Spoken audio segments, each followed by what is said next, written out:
ಒಂದು ಕುಟುಂಬದಲ್ಲಿರುವ ಮಕ್ಕಳ ಸಂಖ್ಯೆ ಮತ್ತು ಅದು ಹೇಗೆ ಮಕ್ಕಳ ಭವಿಷ್ಯದ ಮೇಲೆ ಪರಿಣಾಮ ಬೀರುತ್ತೆ ಎಂಬ ವಿಚಾರವಾಗಿ. ನಮ್ಮಲ್ಲಿ ಈಗ ಇರುವಂತಹ ರಕ್ತ ಸಂಬಂಧಗಳಾದ ದೊಡ್ಡಪ್ಪ, ಚಿಕ್ಕಪ್ಪ, ದೊಡ್ಡಮ್ಮ, ಚಿಕ್ಕಮ್ಮ, ಸೋದರತ್ತೆ, ಸೋದರ ಮಾವ ಇವು ನಿಧಾನವಾಗಿ ಕಣ್ಮರೆಯಾಗ್ತಾ ಇವೆ. ಅದು ಹೇಗೆ? ಉದಾಹರಣೆ ಸಹಿತ ನೋಡೋಣ ಬನ್ನಿ.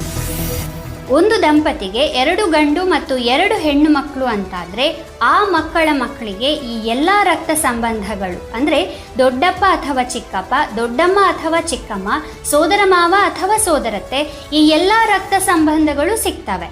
ಒಂದು ವೇಳೆ ಆ ದಂಪತಿಗೆ 2 ಗಂಡು ಮತ್ತು 1 ಹೆಣ್ಣು ಮಗು ಅಂತಾದರೆ ಆ ಒಂದು ಹೆಣ್ಣು ಮಗುವಿನ ಮಕ್ಕಳಿಗೆ ಚಿಕ್ಕಮ್ಮನಾಗಲಿ ದೊಡ್ಡಮ್ಮನಾಗಲಿ ಇರೋದಿಲ್ಲ.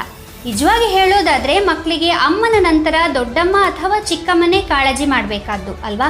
ಆದರೆ ಇಲ್ಲಿ ಮಕ್ಕಳಿಗೆ ಆ ಸೌಭಾಗ್ಯ ಇರೋದಿಲ್ಲ.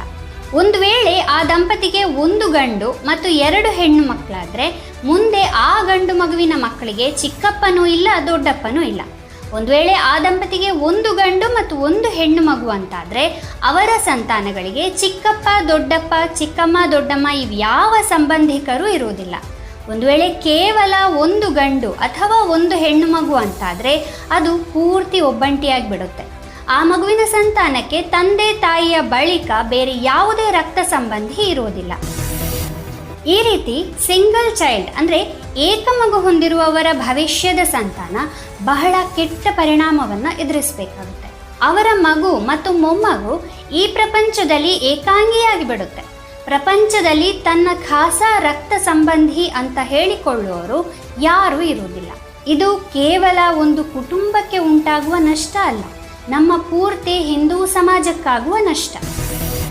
ಪಾಶ್ಚಿಮಾತ್ಯ ದೇಶಗಳಲ್ಲಿ ಸಿಂಗಲ್ ಚೈಲ್ಡ್ ಪಾಲಿಸಿಯು ಭಾರತಕ್ಕಿಂತಲೂ ಮೊದಲೇ ಆರಂಭವಾಗಿತ್ತು. ಅಲ್ಲೆಲ್ಲ ಇದರ ಭಯಾನಕ ಪರಿಣಾಮ ಈಗ ಕಂಡುಬರೋಕ್ಕೆ ಶುರುವಾಗಿದೆ. ಪಾಶ್ಚಿಮಾತ್ಯ ದೇಶಗಳಲ್ಲಿ ಕುಟುಂಬ ವ್ಯವಸ್ಥೆ ಅನ್ನೋದು ಕೊನೆ ಹಂತ ತಲುಪಿದೆ. ಅಲ್ಲಿನ ಪೀಳಿಗೆ ವಿವಾಹವಾಗೋಕೆನೆ ಇಷ್ಟಪಡೋದಿಲ್ಲ. ಲಿವ್ ಇನ್ ರಿಲೇಶನ್ಶಿಪ್, ಅನೈತಿಕ ಸಂಬಂಧಗಳೆಲ್ಲ ಅಲ್ಲಿ ಸಾಮಾನ್ಯವಾಗಿ ಬಿಟ್ಟಿವೆ. ಯಾಕೆ ಹೀಗಾಗ್ತಿದೆ ಅಂದರೆ ಕುಟುಂಬ ವ್ಯವಸ್ಥೆಯಲ್ಲಿ ಉಂಟಾದ ಬದಲಾವಣೆಗಳಿಂದಾಗಿ ಯುವ ಪೀಳಿಗೆಗೆ ತಮ್ಮ ಸಂಬಂಧಗಳ ಮಹತ್ವ ಗೊತ್ತಿಲ್ಲದ ಕಾರಣಕ್ಕಾಗಿ.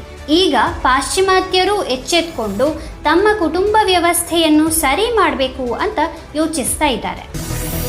ಕೆಲವಾರು ದೇಶಗಳ ರಾಜಕೀಯ ಪಕ್ಷಗಳ ಚುನಾವಣಾ ಪ್ರಣಾಳಿಕೆಯಲ್ಲಿ ಕುಟುಂಬ ವ್ಯವಸ್ಥೆಯನ್ನು ಸರಿ ಮಾಡ್ತೇವೆ ಅನ್ನೋ ಭರವಸೆಗಳನ್ನು ಕೊಡುವಲ್ಲಿವರೆಗೆ ಪರಿಸ್ಥಿತಿ ತಲುಪಿದೆ. ಆಸ್ಟ್ರೇಲಿಯಾದಲ್ಲಂತೂ ಫ್ಯಾಮಿಲಿ ಫಸ್ಟ್ ಅನ್ನೋ ಹೆಸರಿನ ರಾಜಕೀಯ ಪಕ್ಷವೇ ರೂಪುಗೊಂಡಿದೆ.